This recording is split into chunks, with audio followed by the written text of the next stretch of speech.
Welcome to ODE Drops. It is your occasional podcast-style dispatch from the Department of Online and Digital Education. I am your host, Moses Wolfenstein. Joining me a little bit later on the pod today will be Ricky Gonzalez, El Camino's Director of Student Development. But first, before we get into that, I've just got a couple of quick pings for you all today.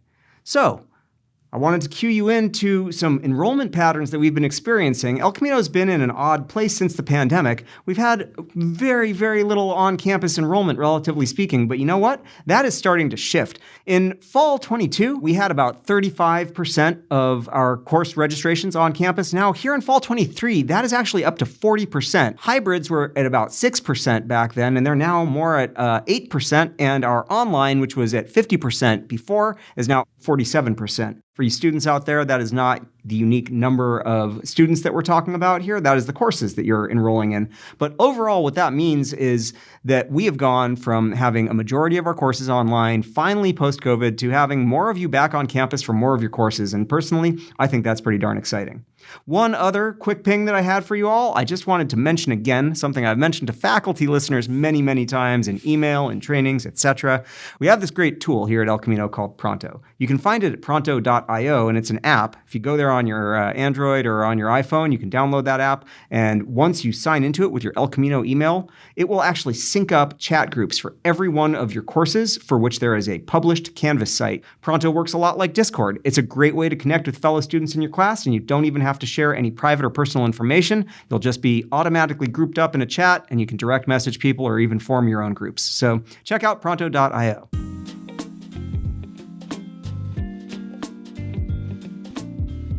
Now it's time for us to get into it. I would like to introduce our guest today, Ricky Gonzalez, our Director of Student Development. Ricky, thanks for joining us. Thank you so much for having me, Moses. Thanks. As you know, we are here to talk about artificial intelligence and the intersection with academic integrity here at El Camino. The artificial elephant in the room, as you will, right? Yeah, exactly. As our instructional designer here in ODE, Ryan Martinez, and I have referred to it. And we talk about starting by acknowledging that there's an elephant in the classroom. In this context, let's just talk a little bit. What is it that we're dealing with here? Fundamentally, it's a moving target, right? Yeah. I think as academics, as students, as administrators, faculty, staff, it does not matter. Yeah. Chatbot GT, artificial intelligence is here to stay, and it's going to stay and evolve and grow with what it is that we continue to feed into it, right? So a lot of our students are going to harness the technologies for what it is, right? Some of them are truly utilizing it as a tool to help form and shape some of the ideas that they can't articulate at the time, right? Some of them are going to be using it for malicious purposes, right? And others are going to be using it just as a way to kind of, generate that one last bit of, sentence structure or thesis or, a variety of different things. Own it and then change it and harness it into something that can be strong enough to get their point across, right? So I think we're kind of really delving into a wide spectrum of different utilizations of it, right? And I think the other piece to this puzzle too is, how are we as academics getting ready and prepared to really include it into our pedagogy, include it into our curriculums, include it into our syllabi statements, include it into a variety of different things. I mean, include it into our processes as a business, right? On some level, we know that this is something that's taking place. And I would like to hope that the California Community College system in general and that El Camino, maybe even as a leader, that ELCO can kind of step forward and say like, oh, here are the ways where we can make productive use of this just to make our operations better. But obviously for our concerns today, we're talking to students, we're talking to faculty. You all are our audience. And in that context, I think I'm speaking really directly to faculty when I say that, hey, you've got to think up front about what this means for your courses, what this means for your student learning outcomes from your course objectives. How do they relate to this technology? What are the areas where you look at those course objectives and you go like, they can't use AI here? They being you all students, you can't use AI here because you're going to shortcut your own learning, right? Correct. And I think, there's been a lot of faculty, I wouldn't like to say backlash, but there's just been a lot of faculty discussion in terms of, how some faculty are pro chatbot GT and harnessing it for what it could be, right? So a lot of them are, posing some really interesting questions into their previous prompts, into their practices, their, Canvas responses that they're having students do, because they're like, we want to know the holistic experiences that only Moses or Ricky or, any one of those students can possibly have. Absolutely. We're not posing questions such as, tell us about what you got out of this chapter. That specifically can have anywhere between 6 to 6 million, responses on that specific subject matter, right? So applying it to oneself is a way that some faculty have tried to, dissuade some of the illicit uses of chatbot GT. Others are just simply prone to think of it as purely another tool for students to utilize it in a deficit mindset, mind you, that, only for cheating purposes and only for, and, what I really want to pose to a lot of those faculty and a lot of those educators, I'm like, cheating has existed for a millennia, right? And not just in academia, in a lot of different facets. Granted, there are new resources that students have at their disposal. Why not teach them to utilize those resources in a fair, equitable, and academic integral way so that they can be that much more useful and resourceful in their day-to-day passions, right? Because at the end of the day, as faculty members, what we're trying to do? We're trying to really harness the student's success, their academic integrity, and more importantly, teach them the ethics of being a good individual for the betterment of, whatever passions it is that they're trying to strive for, right? So whereas some faculty are apprehensive about adopting this, I say to them, it's not going anywhere. And it's going to stay and it's going to evolve. And I think adopting it into our own zeitgeist is going to be a necessity as opposed to an option. But more importantly, I think, from the conduct lens, right, which is another way I'm looking at it too. And we have to. Absolutely. If we see it being utilized in the other spectrum, right, we see a student who continuously gets prompted to be asked very personal, like give me your lived experience. And we keep on seeing a chatbot GT response, which is like, what's one of the general chatbot GT responses?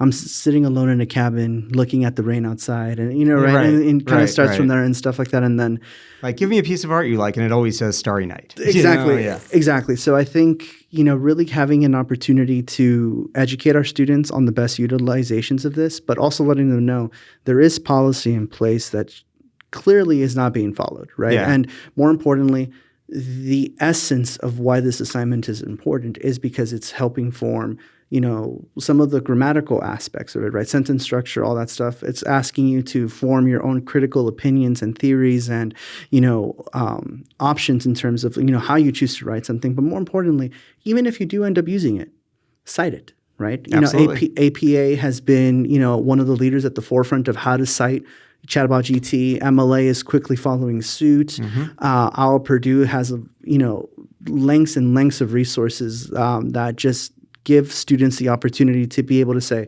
I used it academically. Let me cite it. Let me go ahead and do it. Now comes the other foot, right? I'm one of those students who continuously uses this system, is now found by the faculty to show no development in my educational journey, mm-hmm. but also is using this maliciously to just get an easy A and stuff like that. That's not what academia is about. And that's where they'll come to see me, right? Yeah, and, I have larger conversations with them, right? Like, what are some of the, holistic elements of the path that you chose to come here, right?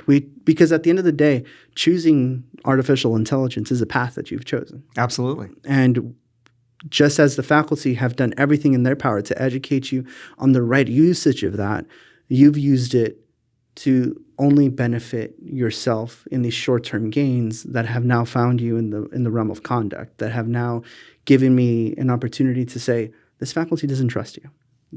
This faculty has now found your work to be less than what it could be, subpar in a lot of different fashions.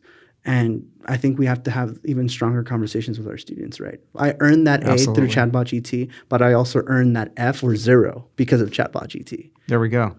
So I do want to get to that process piece in a moment, and we're going to kind of wrap with that. But before we do, I wanted to kind of take another step towards that student perspective.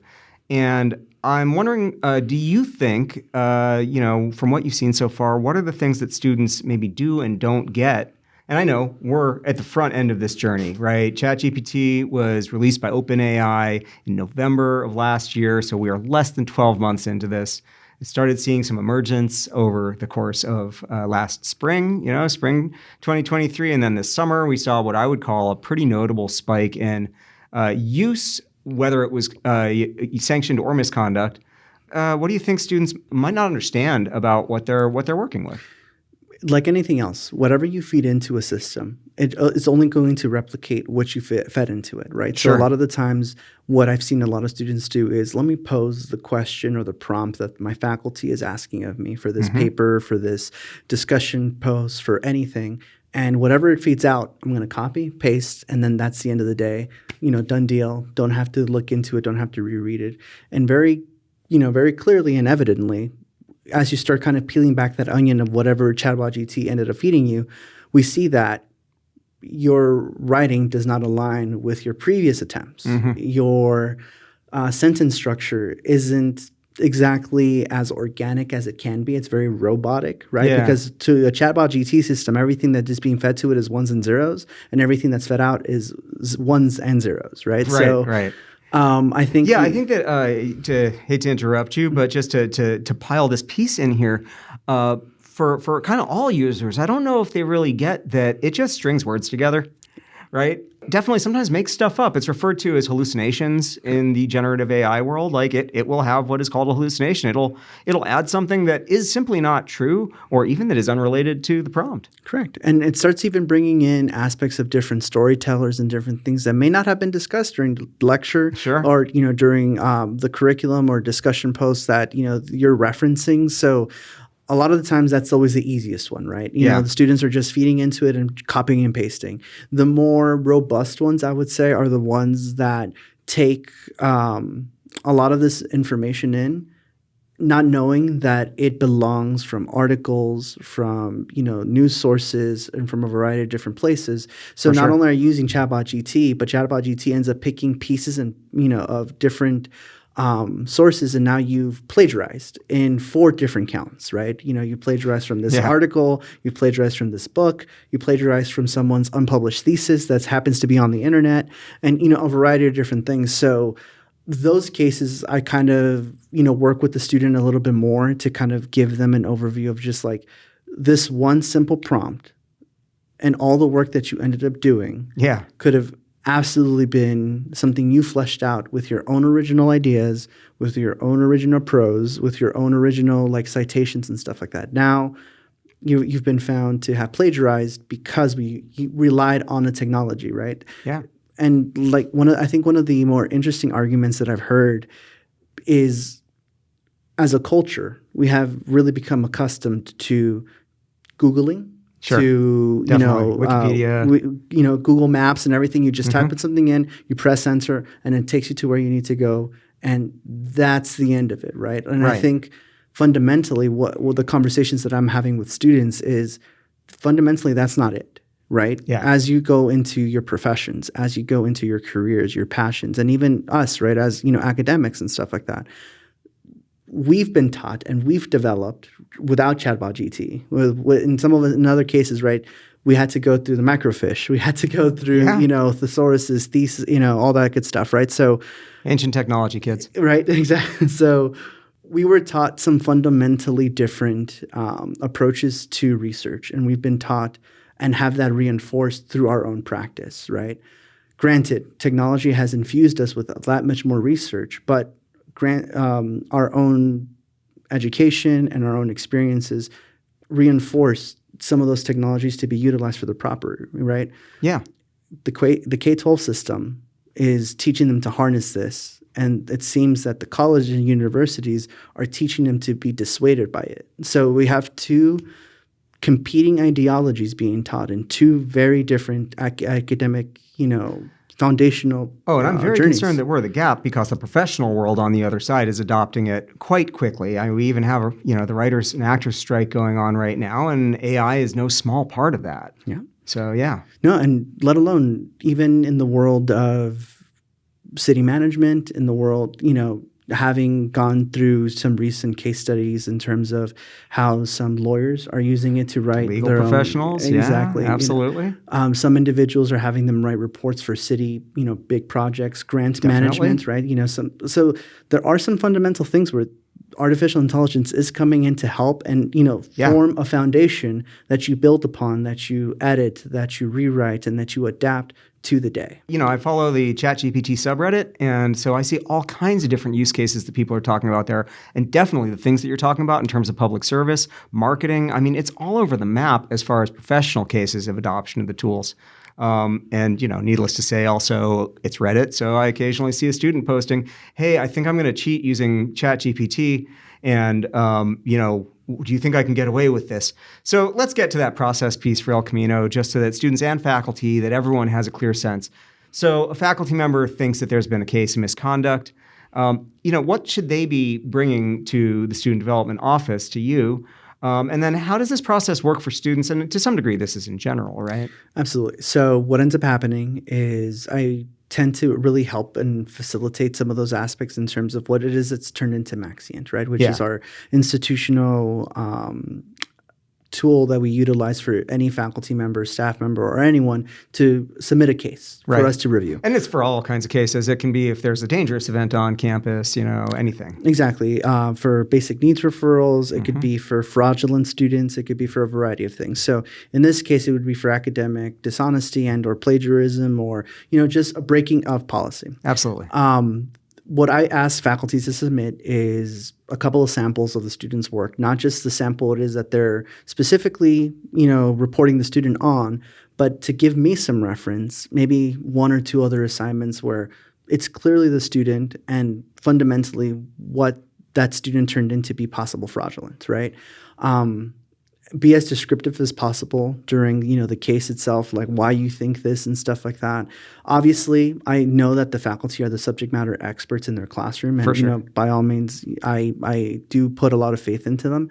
However, I also do have those deeper conversations, right? Sometimes you may think that the student had this type of, circumstance that necessitated them to use Chatbot GT, and it's kind of like that gut feeling. I also encourage the faculty, you guys are the masters of your domain.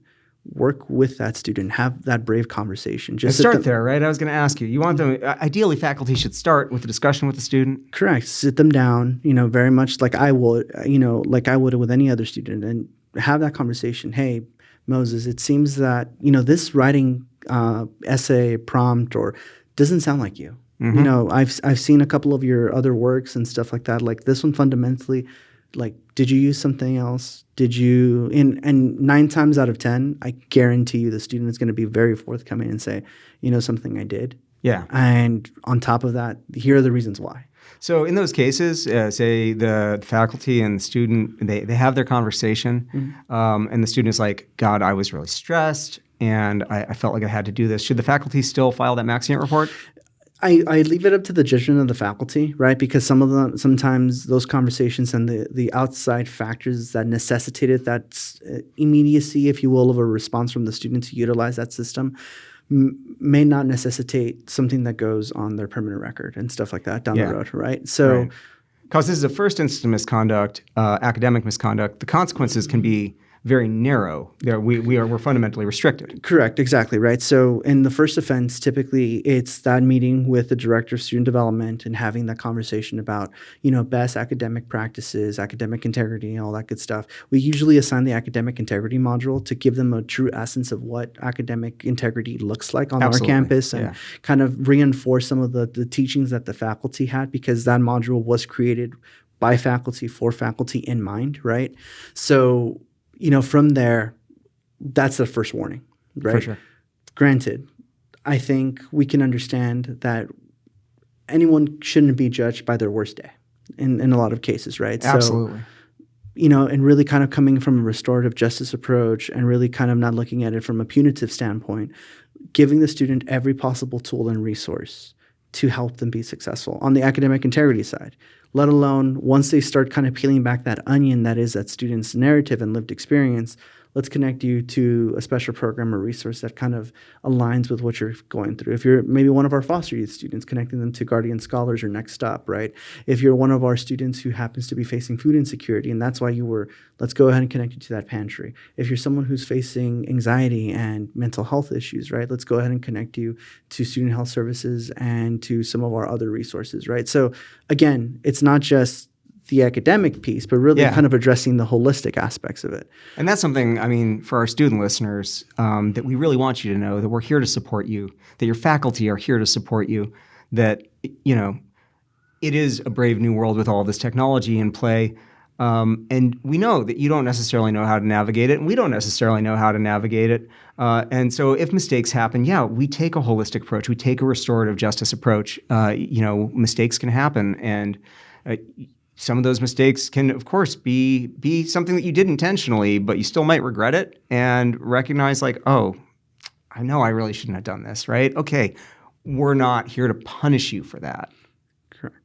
Now, granted, there is progressive, you know, conduct, right? Where we start seeing this not just happen in Moses' class, but we see it happen in Ricky's class. We see it happen in a couple of classes, whereas maybe the conversation was isolated to that one incident. Now we're starting to see a pattern. Yeah. And now we start seeing other faculty say, Ricky, even after that conversation, even after connecting them with all these resources, and even after giving them that academic integrity module and us reinforcing it through our pedagogy, it's still happening. Yeah.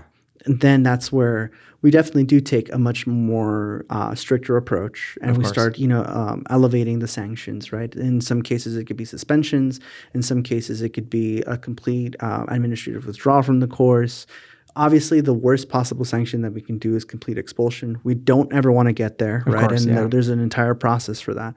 But fundamentally, we really want to make sure that the student is at the center of these conversations, and they're, you know, everything it is that they're going through, like, we have to always remember these are choices that they make.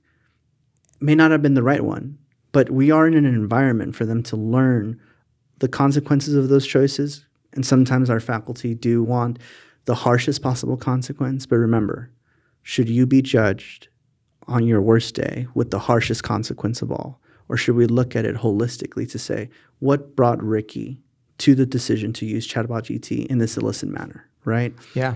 And more importantly, what can I do as a faculty member, as an administrator, as a staff member, whoever it is that that student is connected with, to ensure that we reinforce what's being taught in the class while also reinforcing the proper and academic usage of this system that is going to be in Ricky's life from now on, right? So, and in all of our lives. All right. Did you have anything else that you wanted to add to our conversation today? I know we're going to be returning to this topic. No, I'm a resource for all faculty. I mean, you know, if there's ever a case where you may feel that you may have questions on, or you feel like, you know, something isn't necessarily right, contact us. I think Moses and I are going to be very involved in the Academic Integrity Committee. We're going to be involved in, you know, artificial intelligence committees and stuff like that. Yeah, we've got a faculty workforce group. Ricky and I are both working on that this term, and we're going to be working to hand off to the appropriate campus bodies. Sure. So some guidance so that by the time we get to spring, hopefully we've got a real game plan for all of the different parts, you know, of our academic operations for how we can move forward with this. Yeah, and definitely, I think one of the other pieces too that I want to bring at the forefront of this conversation, but any conversation moving forward, right? As much as academics and as much as administrators and staff members are all involved in this, let's not forget that the student voice is just as important, right? And I would be disingenuous to say that not having a student voice in those rooms, which by all means, myself and Moses and a lot of the people involved in those committees are actively engaging and wanting that student voice in there, because down the road, there will be policy and there will be procedures in place to discuss this heavy topic. And we want to make sure that there was that student voice in the room to help facilitate and help give us that perspective to make sure that, again, it's as, you know, not as punitive as it, can be, but still with a little bit of teeth and consequence, so that anyone who uses it for illicit reasons does have a process and procedure in place that respects their rights, but at the same time respects the academic integrity and the value that the faculty puts into their curriculum. So if you're a listener and you're a member of ASO and you want to be involved in this conversation, there is definitely opportunity on committees. And if you are not a member of ASO and you're a student listener, maybe connect with your representation. We have a lot of democratic bodies operating on this campus, and we really, really deeply value the participation of the whole community. Well, to round us out, I asked ChatGPT, modeling after many other podcasters who have done this, I asked it to what its advice for students and faculty might be. And it did what ChatGPT always does. It said, oh, certainly, here are some things. And then here's a long list of bullet points, which incidentally, faculty, if you see a post coming in, say on a discussion forum that's a list of numbered or bulleted points, that might be a flag for you to consider that possibly this was AI generated. But then I said to it, what advice do you have for faculty and students about LLM AI, large language model AI, and getting the most out of their learning this semester? And I modified my prompt. I asked it to pretend it was a guest here with us. Absolutely. Here's a concise version for both students and faculty. For students, hey there! When it comes to AI and learning this semester, think of AI as a helpful sidekick, not a substitute for your hard work. Use AI tools responsibly, giving proper credit when needed. Remember, it's about understanding the content, not just generating it. Sharpen your critical thinking skills, question what you learn, and bring your unique insights to discussions. Stay true to academic integrity by following guidelines and collaborating ethically. Embrace AI as a tool, but don't forget that the real learning comes from your engagement with the material. And I would add, because ChatGPT is not perfect, from engagement with your faculty and with your fellow students. And for faculty, hello! As you guide students through the semester, consider having an open dialogue about AI. Encourage responsible AI use by discussing guidelines and the importance of originality. Design assessments that require critical thinking and personal insights, minimizing the temptation for shortcut solutions. Leverage AI tools to streamline administrative tasks and provide valuable feedback. Stay informed about AI advancements to adapt your teaching strategies effectively. Keep tuned into ODE for that part. ChatGPT didn't say that. And emphasize the value of engagement and original thought, ensuring that AI enhances the learning experience rather than replacing it. Not bad. Not bad. I mean, it's kind of creepy that they were in the room the whole time and they were able to add that just like that. I know. It's weird out there. Definitely getting weird out there. Well, Ricky, thanks for joining us today. Really appreciate it as always. No worries. Hope to be back soon. Be safe. All right, well, that's a wrap for this episode of ODE Drops. We just really want to thank Ricky for taking the time to share so much deep perspective with us on artificial intelligence and academic integrity. This is your occasional podcast-style dispatch, so we don't know exactly when the next episode will be, but keep an eye out for it. And in the meantime, for you gamers out there, if you're hot dropping in Apex Legends, just try and keep mindful where your teammates are going to.